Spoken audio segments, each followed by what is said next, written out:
To news. मैं हूं प्रिया और मेरे साथ हैं बात करने के लिए हसनैन। आईपीएल का मैच चल रहा है और 10 मैच ओवर हो चुके हैं। जो सोमवार का मैच है यानी जो मंडे को मैच हुआ मुंबई इंडियंस और आरसीबी के बीच यानी रोहित शर्मा और विराट कोहली की टीम के बीच, जिसने भी वो मैच देखा आखिर में उसने यही कहा, पैसा वसूल हो गया। आखिरकार ये क्यों कहा, इसकी सारी डिटेल्स देंगे हमको हसनैन। लेकिन थोड़ी सी डिटेल बता देती हूँ। कल मुंबई इंडियंस ने पहले टॉस जीता और बॉलिंग का फैसला किया और आरसीबी ने बैटिंग शुरू की और बैटिंग में उन्होंने 201 का स्कोर खड़ा किया। और जब मैच 201 के बाद उनके बाद जब मुंबई इंडियंस ने मैच खेलना शुरू किया तो उनके शुरुआती 4 विकेट लगातार गिरते चले गए, जिसके बाद दर्शकों को लगा कि अब आरसीबी के लिए मैच जीतना तो दाएं हाथ का खेल है। लेकिन इतना आसान नहीं था आरसीबी के लिए मैच जीतना। मुंबई इंडियंस ने आखिर तक टक्कर दी और टाई हुआ और फिर सुपर ओवर हुआ, जिसके बाद आरसीबी ने आखिरकार मैच जीत लिया। और पूरा ओवरऑल मैच देखने के बाद बस लोगों का एक ही शब्द थे कि पैसा वसूल हो गया। आखिर लोगों ने ऐसा क्यों कहा और इसकी ज्यादा डिटेल लेंगे हम हसनैन से। तो हसनैन बताइए कि कल के पूरे मैच के जो मजेदार रहा उसके हाइलाइट्स। देखिए प्रिया, T20 मुकाबलों में और खासकर आईपीएल का जो मुकाबला होता है उसमें दर्शक मनोरंजन चाहते हैं, उसमें ज़्यादा चौके छक्के चाहते हैं। और कल का अगर मैच देखें तो कुछ वैसा ही देखने को मिला। और पहले बैटिंग करते हुए आरसीबी ने बहुत अच्छा स्कोर खड़ा किया था और ये नहीं कहा जा सकता कि उस स्कोर को पार नहीं पाया जा सकता था, क्योंकि उससे पहले वाले मुकाबले में राजस्थान की टीम ने उससे ज़्यादा रन बना के जीत लिए, 200 से ज़्यादा रन बनाकर जीत लिए। और मुंबई के पास वो काबिलियत थी, उनके पास वैसी बैटिंग लाइनअप है जिसकी वजह से ये देखकर कहा जा सकता था कि मुंबई चेज कर सकती है इसमें इस स्कोर को। लेकिन जिस तरह की शुरुआत हुई वो काफ़ी खराब हुई। उससे पहले इस पर हम बात करें, उससे पहले आरसीबी की अगर बैटिंग की बात करें तो विराट कोहली का जो खराब फॉर्म था वो जारी रहा और एक समय ऐसा लग रहा था कि 200 के आसपास नहीं पहुंचेगी टीम। लेकिन जिस तरह की बल्लेबाजी पहले फिंच ने की, फिर उसके बाद पारिकल ने अच्छी बल्लेबाजी की, फिर डिविलियर्स जिस तरह की फॉर्म में है, दूसरा अर्धशतक उन्होंने इस आईपीएल में लगाया 3 मैचों में और 55 रनों की पारी खेली, जिस कारण से उनको मैन ऑफ द मैच भी दिया गया। मात्र 24 गेंदों में 4 चौके और 4 छक्के की मदद से अंत में शिवम दुबे ने 10 गेंदों पर 27 रन बनाए, तो इसकी वजह से एक अच्छा स्कोर खड़ा करने में कामयाब रही। फिंच ने भी अर्धशतकीय पारी खेली, पारिकल ने भी अर्धशतक लगाया और इसकी वजह से एक अच्छा टोटल खड़ा किया 201 रनों का। 3 विकेट ही मात्र खोए आरसीबी की टीम ने। उसके बाद पूरी जिम्मेदारी कहीं ना कहीं मुंबई इंडियंस की बल्लेबाजी पर थी। रोहित शर्मा जल्दी आउट हो गए, डिकॉक लय में नहीं दिख रहे हैं, उनकी बल्लेबाजी में वो बात नजर नहीं आई है जिसके लिए जाने जाते हैं। इसके बाद सूर्य कुमार यादव भी बहुत जल्दी आउट हो गए बिना कोई रन बनाए ही। ईशान किशन परिवर्तन के तौर पर कल लाए गए थे सौरभ तिवारी की जगह पे, तो उन्होंने बहुत अच्छी बल्लेबाजी की। हालांकि शुरू में उनको बहुत स्ट्रगल करना पड़ा, जिस तरह की राहुल तेवतिया की बैटिंग आप सभी को याद होगी, उसी तरह कुछ ईशान किशन के साथ भी हो रहा था। शुरू में उनको काफ़ी दिक्कतें आई, लेकिन एक बार जमने के बाद उन्होंने बहुत ही शानदार पारी खेली। हालांकि शतक नहीं लगा पाए, लेकिन 99 रनों की पारी खेली, मात्र 58 गेंदों में 2 चौके और 9 छक्के लगाए।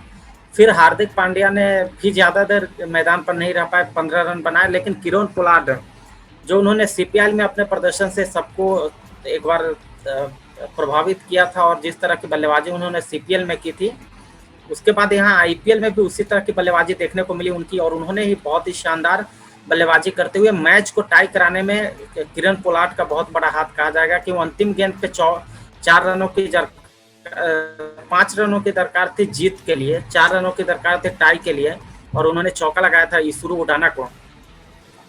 60 गेंदों में उन्होंने 60 रन बनाए उन्होंने, 24 गेंदों में 3 चौके और 5 छक्के की मदद से। इसके बाद जो मैच टाई हुआ और फिर जो पावर सुपर ओवर में गया, वहाँ मैच कहीं ना कहीं शुरू से ही आरसीबी का दबदबा था, क्योंकि नवदीप सैनी गेंदबाजी कर रहे थे और पहले ओवर में अगर आप देखें तो बहुत ज़्यादा स्कोर खड़ा करने में, सुपर ओवर में बहुत स्कोर खड़ा करने में कामयाब नहीं हुई। वहाँ पर मुंबई की टीम मात्र 7 रन बनाए, 8 रनों की ज़रूरत थी।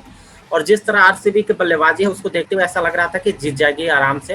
हालांकि आराम से तो नहीं कहा जा सकता क्योंकि अंतिम गेंद पर जीत गई, लेकिन जिस तरह की गेंदबाजी नवदीप सैनी ने की रोहित शर्मा के सामने या फिर जो उनके दूसरे बल्लेबाज थे उनके सामने, और मात्र 7 रन दिए, ये उसमें भी एक मिस फील्ड हुआ जिससे 4 रन मिले, नहीं तो वहाँ पे सिर्फ 2 ही रन मिलते। तो गेंदबाजी बहुत अच्छी थी सुपर ओवर में आरसीबी के, और यही कारण है कि उनको जीत मिली। अगर 10 से ज़्यादा रन बन जाते तो फिर आरसीबी के मुश्किल हो जाते, लेकिन 10 से कम रन बने, इसकी वजह से आरसीबी मैच में बनी हुई थी।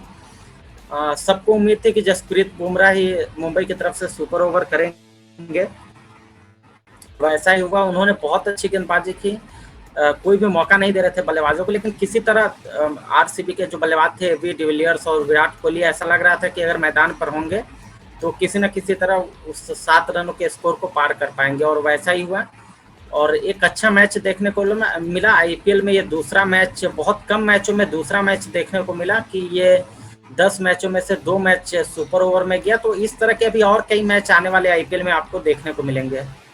बिल्कुल हसनैन, जिन्होंने भी कल का लेकिन मैच चिंता का देखा। विषय सिर्फ इसलिए है जी जी कि विराट कोहली का फॉर्म कहीं ना कहीं उनके फैंस को या बाकी जो क्रिकेट प्रेमी है उनको कहीं ना कहीं निराश कर रहा है। तो अब देखना होगा कि विराट कोहली कितनी जल्दी फॉर्म में आते हैं। बिल्कुल, अगर हम विराट कोहली की बात करें, उन्होंने ज़्यादा रन नहीं बनाए, लेकिन सुपर ओवर में उन्होंने खेला और जीत हासिल, टीम को जीत दिलाई।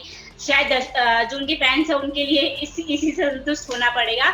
लेकिन ओवरऑल जो मैच थे, ऐसे कई और मैच हसनैन कहते हैं कि आगे और देखने को मिलेंगे, तो शायद आईपीएल और मज़ेदार होने वाला है आगे। और जो आज का मैच है हसनैन, वो दिल्ली कैपिटल्स और हमारे हैदराबाद के बीच होने वाला है। और 2 ऐसी टीम हैं जो एक नंबर 1 पे आती है तो एक नीचे आती है। दोनों ही टीम आईपीएल में 2-2 मैच खेल चुकी हैं, लेकिन दिल्ली कैपिटल्स ने दोनों मैच जीत चुकी है, तो वही हैदराबाद अपने दोनों मैच हार चुकी है। तो ऐसे में हैदराबाद के ऊपर ज़्यादा प्रेशर है कि वो एक ऐसी टीम के साथ खेलने जा रही है जिसमें जो नंबर 1 पे आती है, अगर पॉइंट्स की बात करें तो टॉप पर आती है, और वहीं हैदराबाद जो 2 मैचेस नीचे आती है और मैचेस हार चुकी है।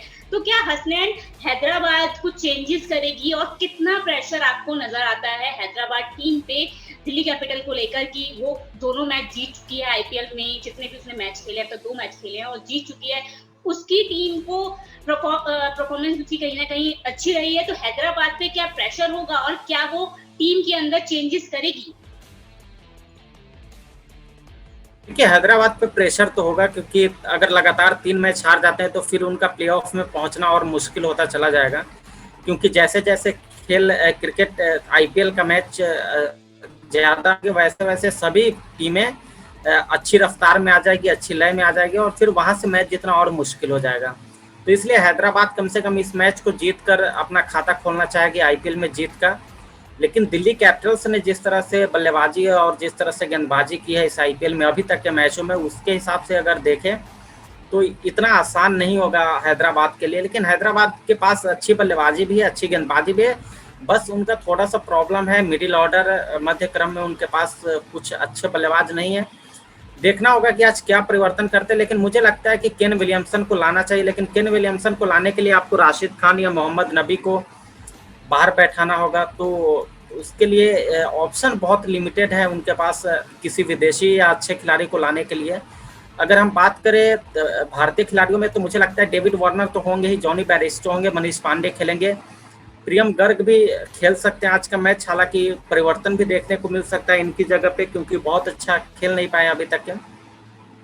रिद्धिमान शाह विकेट कीपिंग की जिम्मेदारी निभाते हुए दिखाई देंगे, तो हो सकता है रिद्धिमान शाह खेलें। मोहम्मद नबी को अगर नहीं, क्योंकि पिछले मैच में जितनी बैटिंग मिली थी, जितनी गेंदबाजी मिली थी, अच्छा ही किया था उन्होंने, तो हो सकता है खेल भी सकते हैं, या इनकी जगह पे केन विलियमसन को बल्लेबाजी और मजबूत करने के लिए टीम में ला सकते हैं। अभिषेक शर्मा खेलेंगे, राशिद खान, भुवनेश्वर कुमार, खलील अहमद और टी नटराजन भी एक, मुझे ऐसा लग रहा है कि इनकी जगह पे कोई परिवर्तन होगा, और हो सकता है कि शहबाज नदीम को या सिद्धार्थ कौल को लाया जाए इस टीम में। इसके अलावा अगर दिल्ली कैपिटल्स की बात करें तो पृथ्वी शॉ, शिखर धवन, अय्यर तो होंगे ही,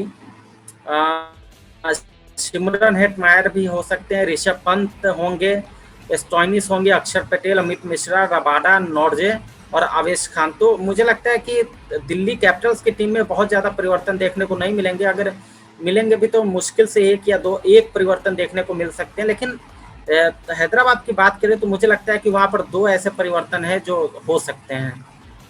और ओवरऑल अगर हम बात करें दोनों ही टीमों की, तो हेड टू हेड की बात करें तो 9 मैच अब तक हैदराबाद ने जीती है। 14 मैच हुए हैं दोनों ही टीमों के बीच, जिसमें से 9 हैदराबाद ने और 6 दिल्ली ने जीते। तो हैदराबाद का वैसे अगर देखें ऑन पेपर तो मजबूत है, लेकिन ऑन फील्ड जिस तरह से डीसी इस समय खेल रही है, उसके हिसाब से डीसी की टीम को ही मजबूत माना जाएगा। लेकिन अगर इसमें एक और चीज़ है कि अगर डेविड वार्नर का बल्ला चलता है या जॉनी बारिस्टो का बल्ला चल जाता है या कोई एक अच्छे गेंदबाज चल जाते हैं, जैसे राशिद खान चल गए या मोहम्मद नबी अच्छी गेंदबाजी कर देते हैं, तो मुश्किल हो जाएगा। भुवनेश्वर कुमार अच्छी गेंदबाजी कर देते हैं तो दिल्ली के लिए मुश्किल हो जाएगा।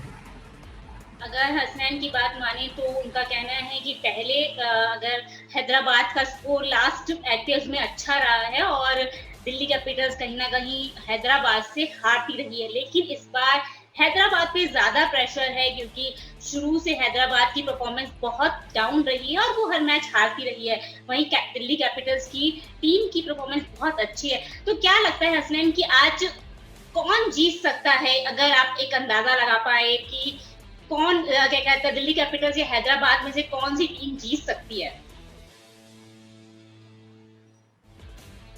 देखिए, अभी तो अनुमान लगाना मुश्किल है, खासकर T20 मुकाबलों में, लेकिन ऐसा लग रहा है कि थोड़ा सा जो एडवांटेज है, थोड़ा सा जो हावी टीम दिखाई दे रही है, वो इस समय दिल्ली कैपिटल दिखाई दे रही है। लेकिन यहाँ पर एक चीज याद रखना होगा, अगर डेविड वार्नर चल जाता है, उनका बल्ला चल जाता है या जॉनी बैरिस्टो का बल्ला चल जाता है, तो फिर दिल्ली के लिए मुश्किल हो जाएगा।